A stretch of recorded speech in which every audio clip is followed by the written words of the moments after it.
Hello, my name is Lorna Harris. I'm the producer of the Generation Project, and I'd like to welcome you all to today's special edition of What is Your G Status? The Staten Island edition of What is Your G Status? Before we begin the program today, I would like to introduce you to fellow Staten Islander Kevin Fairchild, who will bring us the land acknowledgement. Thank you, Lorna.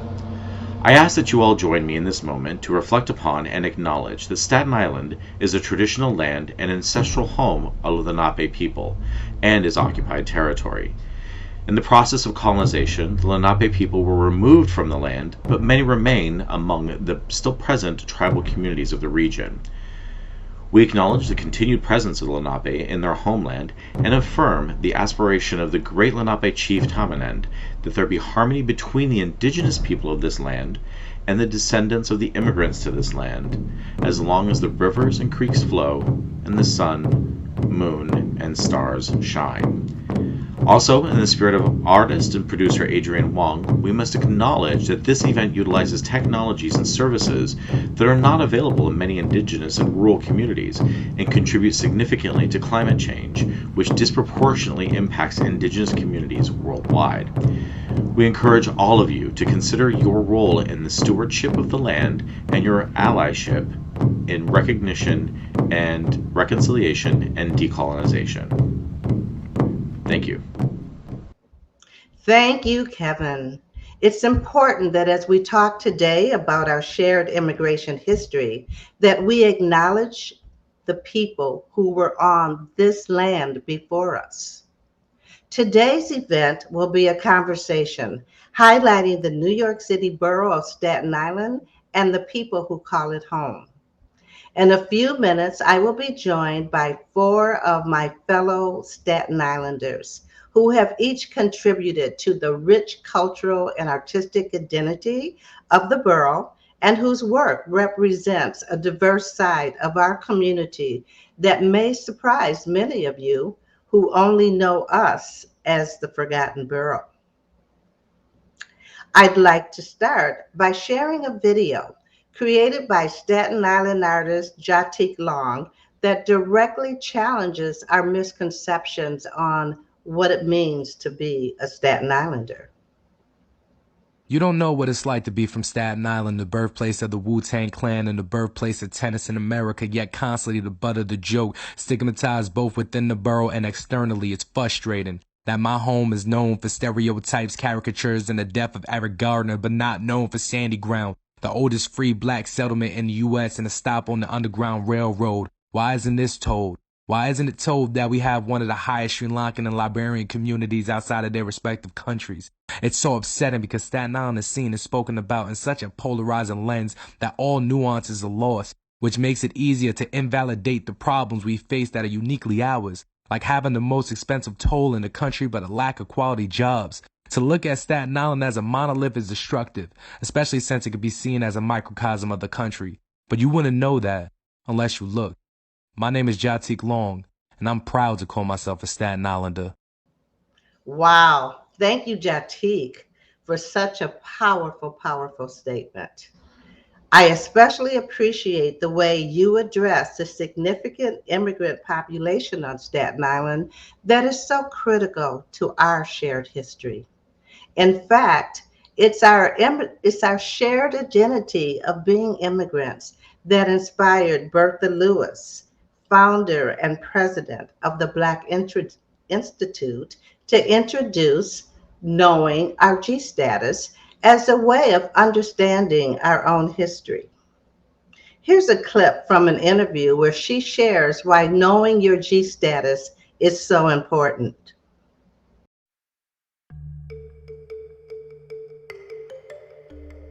Immigration, again, if we're going to be a new majority, and immigration is raging, then our Latino brothers and sisters are our cousins. These are our relatives. But I also knew this, that racism was trying to tear us apart. And so when I would talk to African Americans, he says, oh, well, people trying to take our jobs, these low wage jobs. No, you know what? I am not going to try to have someone come to realizing that immigration reform is a human rights issue, is a civil rights issue. You know why? Because I know too many black folks that have immigrants in their background hiding in plain sight. And so I said, we have a whole generation. And I was trying to be clever with the kids, how they talk about G's and OGs. So I said, what do I need? I want to appeal to older folks and to the new generation. And therefore the G Project was born, which is to make visible those of us who have mothers, fathers, grandfathers, grandmothers, great-grandmothers, who can identify with the ancestors and the immigrants in our background. And so it was a different way for me to get African Americans to talk about their immigration status. Anytime you've got Colin Powell, Nicki Minaj, and any number of writers, poets, scientists who, in this country, looking at the surface, you're just black. Well, black is deeper and more diverse. And so the G Project, the Generation Project, is to surface that immigrant connection. Thank you, Bertha, for all your incredible work and for introducing us to a new way of thinking about ourselves. So, what exactly is a G status? It's a way of looking at our own family history and counting the number of generations that we have been in this country. The ideal is simple. If you were born elsewhere, then you are a G0. If you are the first generation born here, then you are a G1. Second generation, you would be a G2, and so on. It's pretty simple. So for me, I'm a G7. I am the descendant of enslaved Africans. I would like you all to take a moment and invite you to think about your G status as we welcome our guests to join in the conversation and share their G status with us. Let's start with Dr. Darrell Smith. Darrell is an award-winning drummer, band leader, and composer who is also a highly respected and gifted educator. He is the host of People Say, the Staten Island Sound, a streaming series that showcases Staten Island musicians. Darrell, welcome, and please share your G status with us. Hi, Lorna. So my G status is a G4. I had parents that were born here in the United States. I had grandparents that were born here in the United States, and my great grandparents were not born here. Okay. So thank you. Mm-hmm. So Victoria, also joining us is Victoria Munro. Victoria is the executive director at the Alice Austen House, a nationally designated site of LGBTQ+ history, which is dedicated to the work of the American photographer Alice Austen. So, Victoria, what is your G status? Hi, Lorna. My G status is a 0. I was born in New Zealand, and I've been in America, New York specifically, for 25 years. And I have 2 children that are G1s. Okay. So next, I'd like to welcome Tom Ferrie. Tom is a co-founder of Maker Park Radio, a community-based streaming radio station broadcasting from Staten Island's Makerspace in the Stapleton neighborhood of Staten Island. Hey, Tom, what's your G status? Hello. Hi, Lorna. I am a G6. I'm sorry. I'm a G6. My Hmm. parents were born here in Staten Island, and my grandparents were born in Staten Island, and my great grandparents were born in Staten Island, and my Hmm. great great grandparents, most of them were born also here in Staten Island.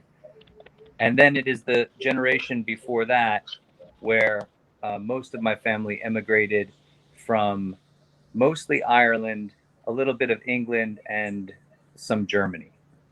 Mm. And finally, thanks for that, Tom. And finally, Sylvia D'Allesandro. Sylvia is the executive director of the Sandy Ground Historical Society Museum. It's on the site of the oldest continuously inhabited free Black settlement in the United States. Sylvia, what is your G status? Well, my G status I have down as G6. I go back to Granny G's Harris, who was a Native American, and then Moses and Silas and Homer, and then Ella and Charles Moody, and then Milford Moody, and then me.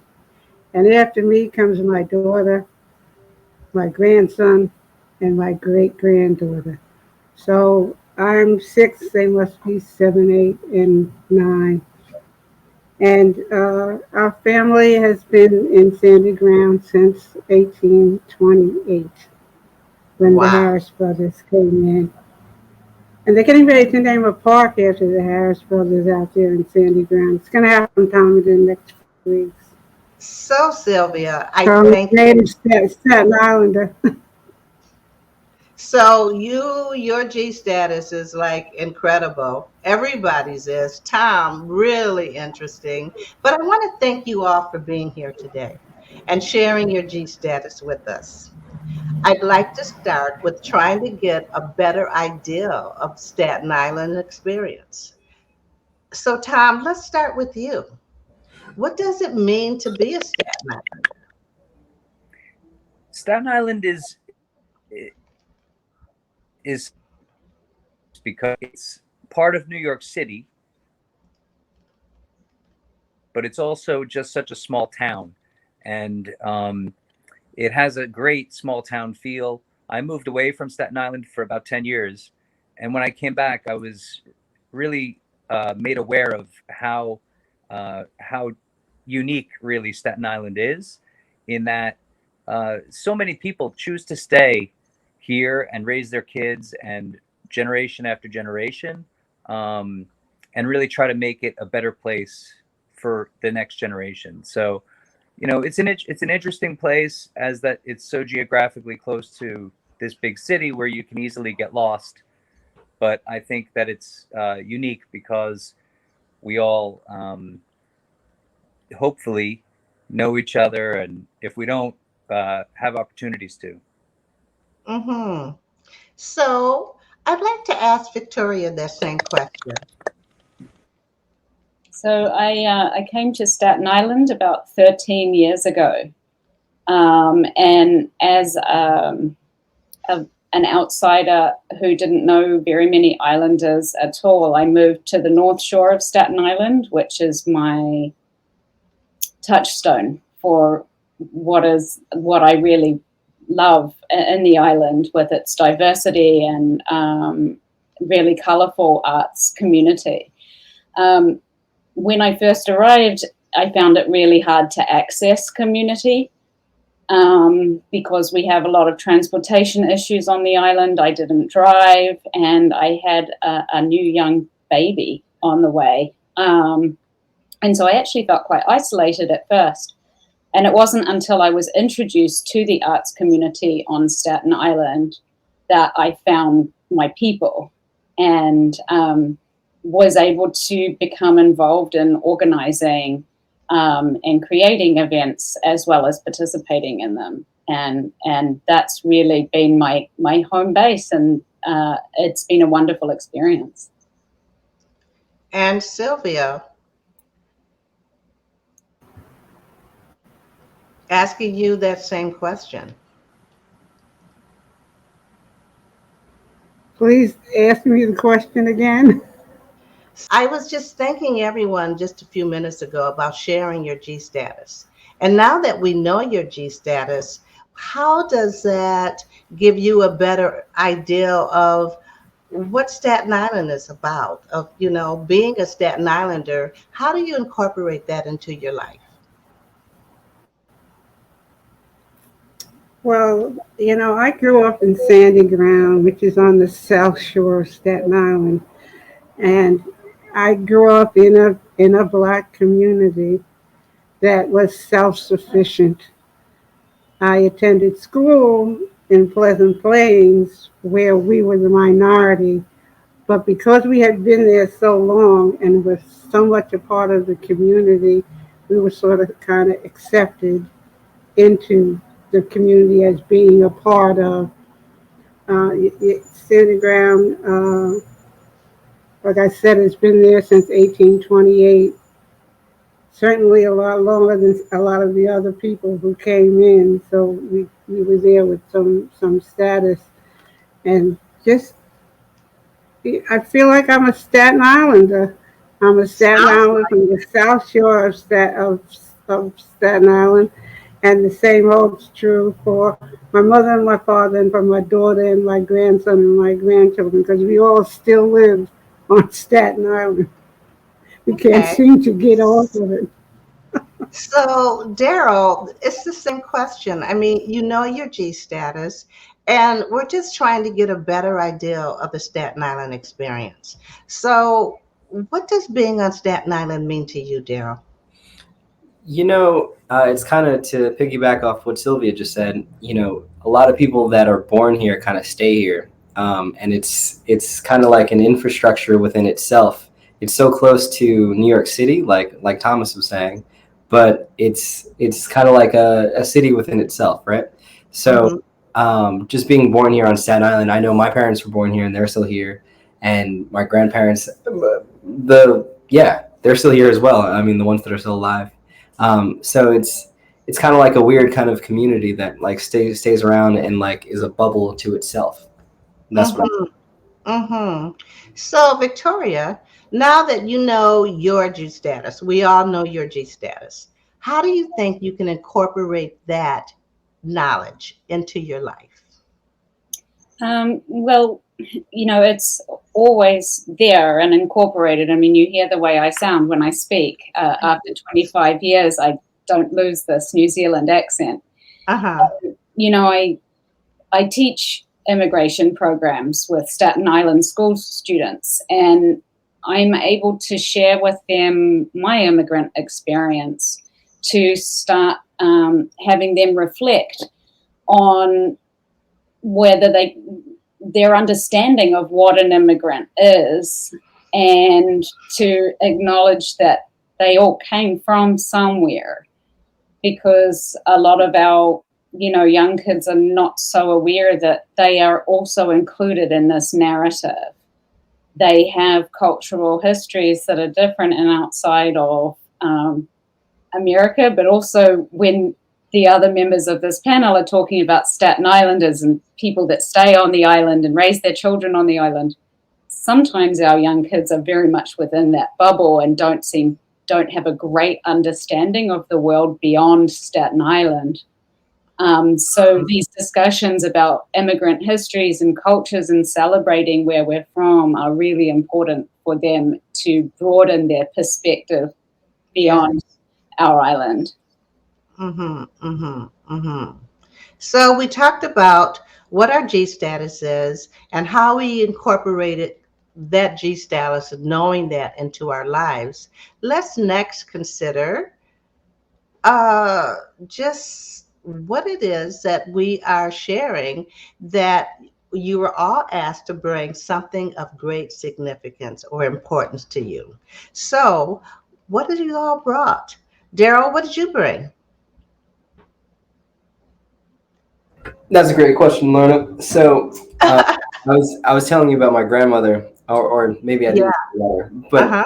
I had a grandmother that was born here on Staten Island, and um, her parents were born in Kentucky. No, her parents were born in North Carolina and Kentucky. I think Kentucky. Okay.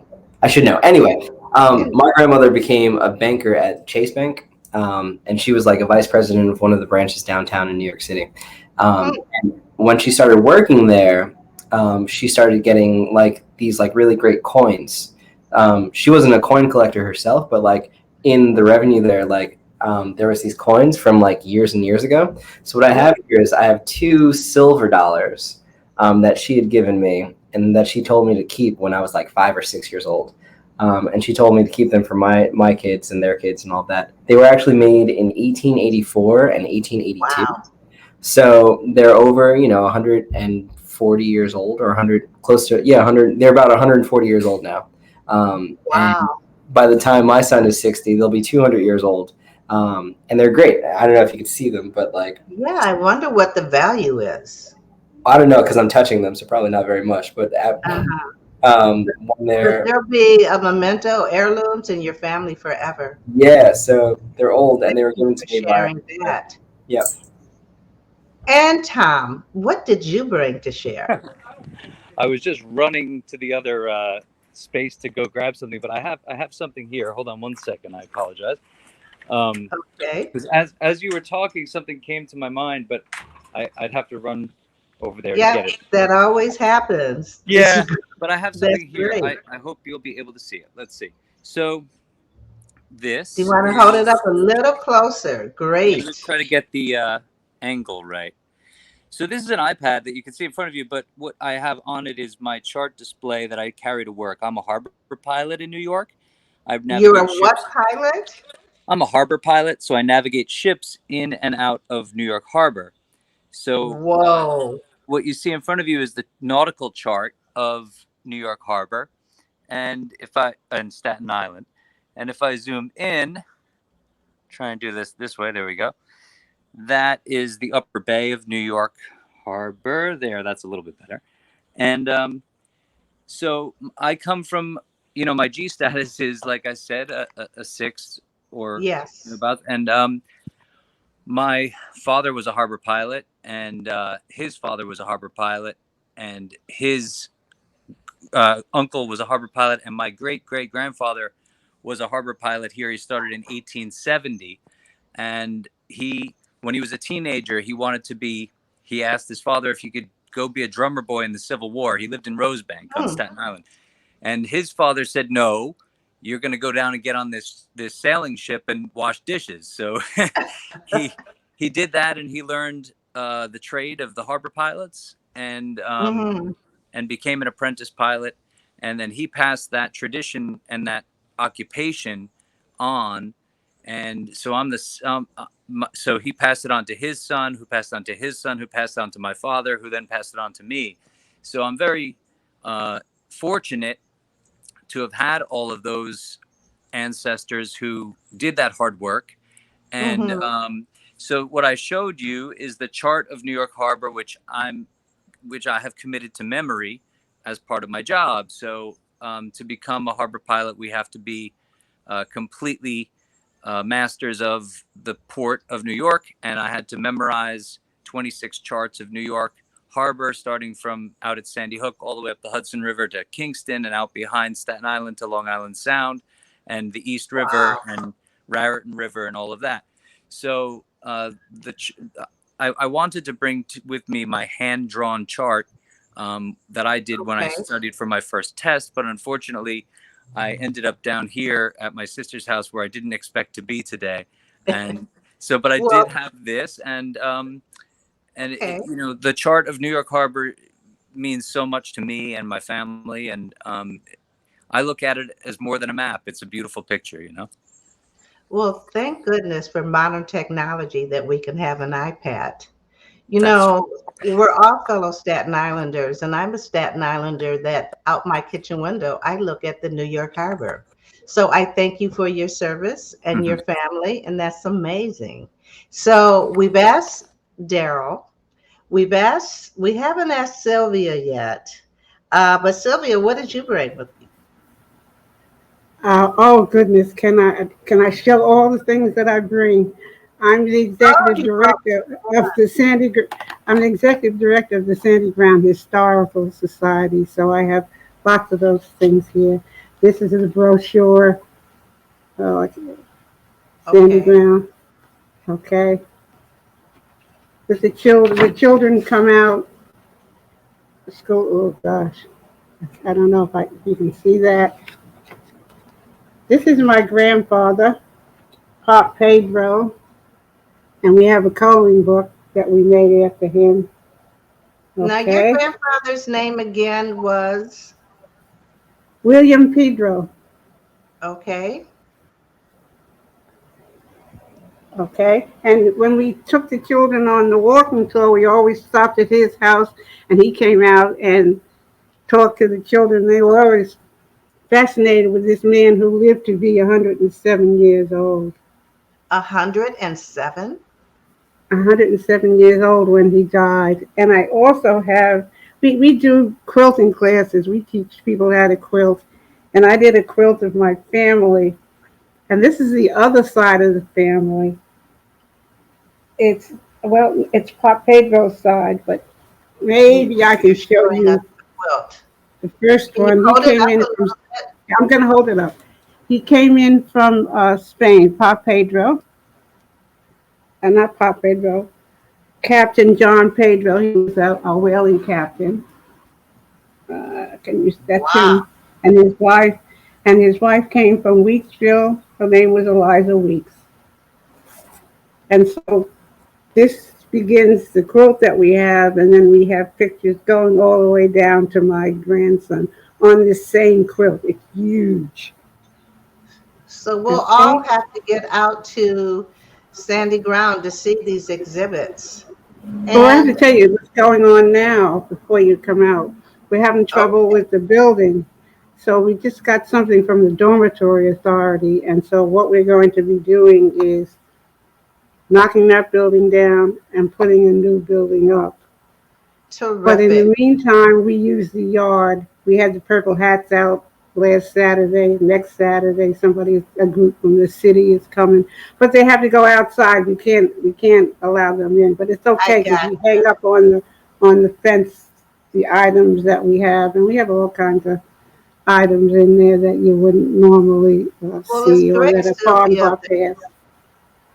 Well, I didn't mean to cut you off, but it's just No, it's okay. absolutely fantastic of you carrying on the traditions of Sandy Ground and that there's so much to learn about that. So I want to Oh, switch I have over. one more picture. This is Okay. my this is my Let's see mother. what that is. I don't know if you can see it. It's my mother, it's my grandfather, it's my daughter, and me. I can't really Fourth see generation. that, Sylvia. You can't see this? Oh, too If you bad. can move it over and put it in front of you, in front of your face, so we can see it. Can Okay. you see it? Yes. Terrific. So I want to Okay. swing back by to Victoria to see what she brought of importance, significance, and love. Mm. Yeah, so one of the things about being an immigrant, G0, is that you miss out on a lot of family things. Mm. Um, so, my grandmother was very important to me, and she had 7 children, and there's 21 of us cousins. And when she passed, there was one thing that I really asked for, and I got it. And so Okay. I have it here with me today, and it's a saltpeter, and It is a what? it's a saltpeter. Aha, a saltpeter. Okay. Mhm. And it's made of New Zealand kauri, which is a very, very spiritual and special native tree to New Zealand. But it always sat on her table. And it just was this one object that was so her and so much about us sharing. And so I feel very, very fortunate to have it now. And it's one of those touchstone objects to my past and to my country. Mm-hmm.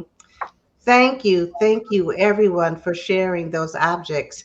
And it's interesting of what we've heard of hearing how the water is just somehow has something to do with all of us. And that's what Staten Island is about, too. But I'd like to close out our discussion looking toward the future. Darrell, as a Staten Islander, what would you like to see within our community in the next 5 years? So, Lorna, that's a great question again. Man, you're just bringing them all out. Um, Yeah. so, in the next 5 years, especially as a musician and an artist and educator, I'd love to see an increase in cultural foundation here on the island. I feel like Hmm. um, since I go back to what I said before, it is a bubble. I feel like there's a lack of just worldviews and understandings of like the greater New York and even like anywhere outside of that because we're so intertwined in ourselves. Yes. And I would love to see a growth in that area, at least creatively. Victoria, well, how about you in the next 5 years? Well, something that, you mentioned all of our connections to the waterways in Staten Island and, Yeah. as the executive director of the Austen House, I managed what is the first green space that is accessible to the water from the moment that you really exit the Staten Island ferry. Mm-hmm. I want to see increased accessibility to our waterfront and a stronger appreciation of the waterfront and public space for people to gather and congregate and, explore more of these community events that would be promoted by what Darrell is hoping for, which is greater foundational support for arts and culture on Staten Island. Mm-hmm.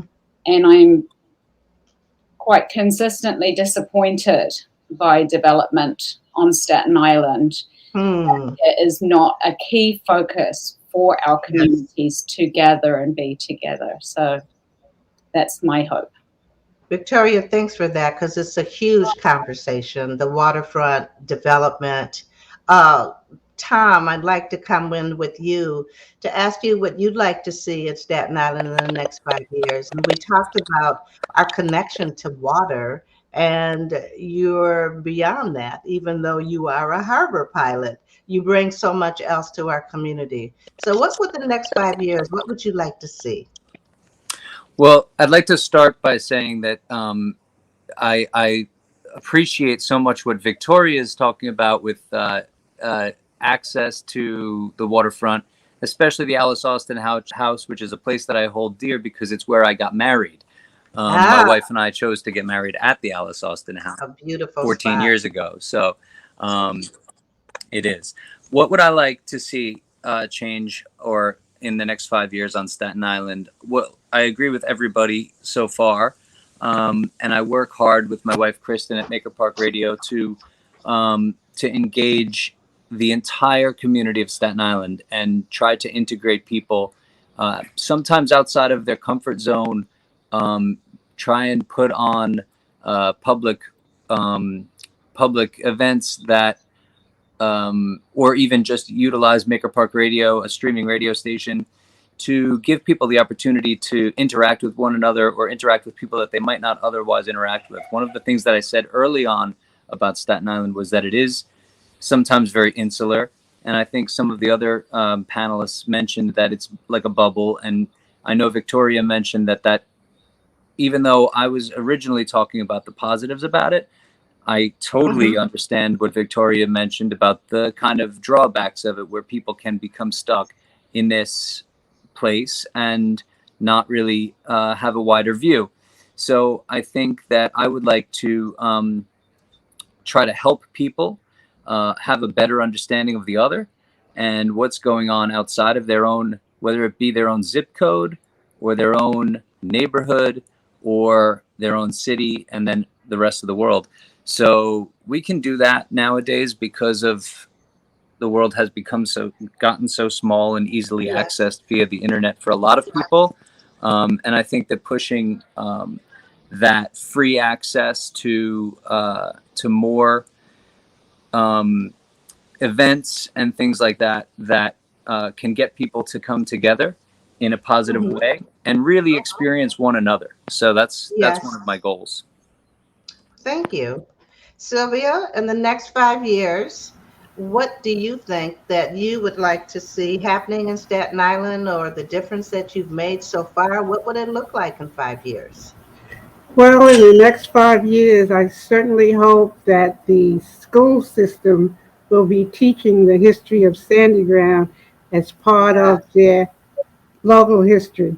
The schools come out now to visit the museum, but I would like to see a course developed as part of their regular curriculum telling the story of Sandy Ground and African Americans on Staten Island.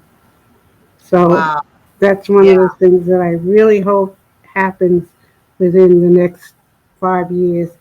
And the course can end up with a trip to Sandy Ground to our museum. We are doing some work with St. John's and with the College of Staten Island. And we're hoping that they will start teaching the teachers so they can begin to teach the students. And, you know, once we get a new museum, I think it might be, it may well happen. But that's something that I'm going to push for before I leave. Yes. Wow.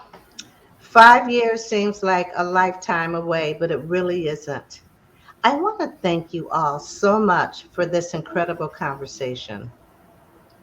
Really quick, how can people find each one of you and to learn more about your work? So, Victoria, how can we start? We're the Sandy Ground Historical Society. We're at 1538 Woodrow Road, Staten Island, New York. They can always, I give out my cell phone number, and that's 917.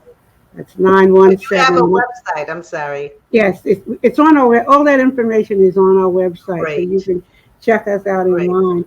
I just wanted to tell Tom that he's a harbor captain, and I live in St. George now, and I live on the terrace, and I see the boats going in and out.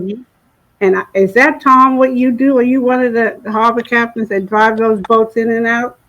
Yes, I am. Yep. Okay, so next time you go, just honk the horn. I'll wave my hand. I will. That would be great.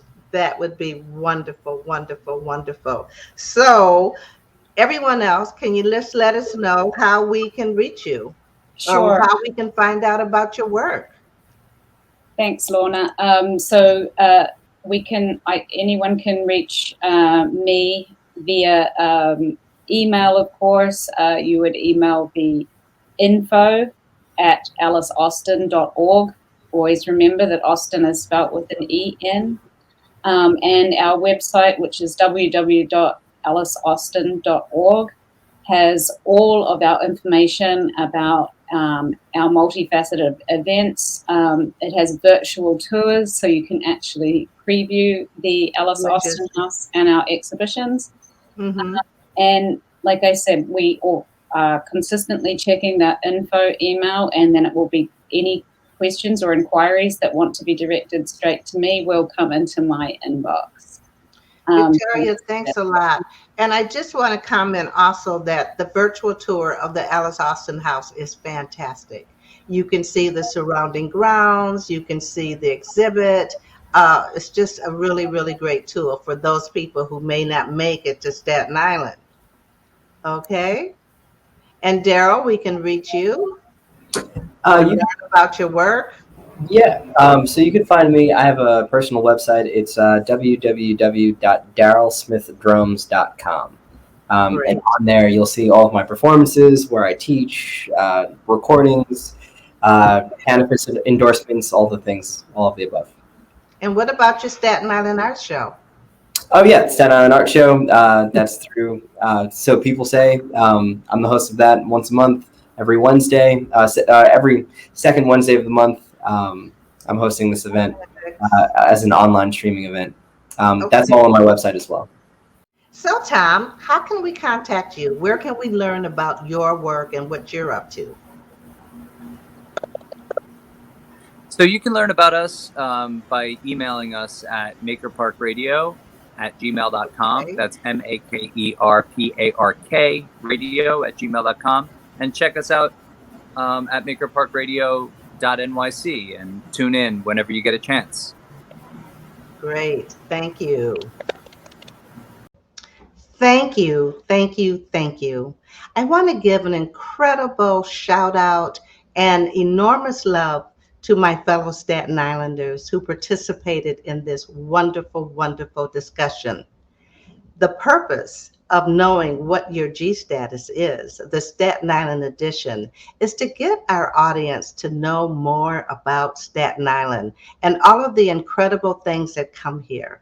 I hope that you did learn more and that you will come out to Staten Island and visit us. You can take the ferry, you can drive over the Verrazano Bridge. It's just a great place to be, which is why me and my fellow Staten Island guests are here. And we were so grateful to share what happens out here on Staten Island.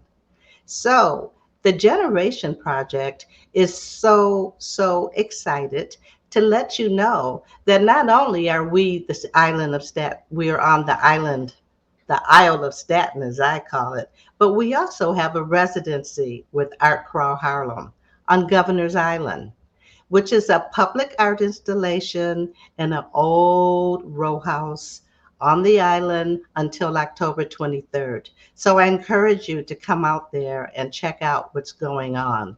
Visit our website, gproject.org, to learn about everything that we're up to and what our future plans are.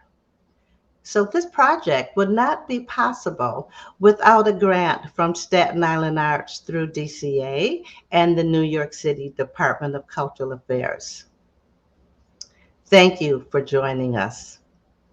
You don't know what it's like to be from Staten Island, the birthplace of the Wu-Tang Clan and the birthplace of tennis in America, yet constantly the butt of the joke, stigmatized both within the borough and externally. It's frustrating that my home is known for stereotypes, caricatures, and the death of Eric Gardner, but not known for Sandy Ground, the oldest free black settlement in the U.S. and a stop on the Underground Railroad. Why isn't this told?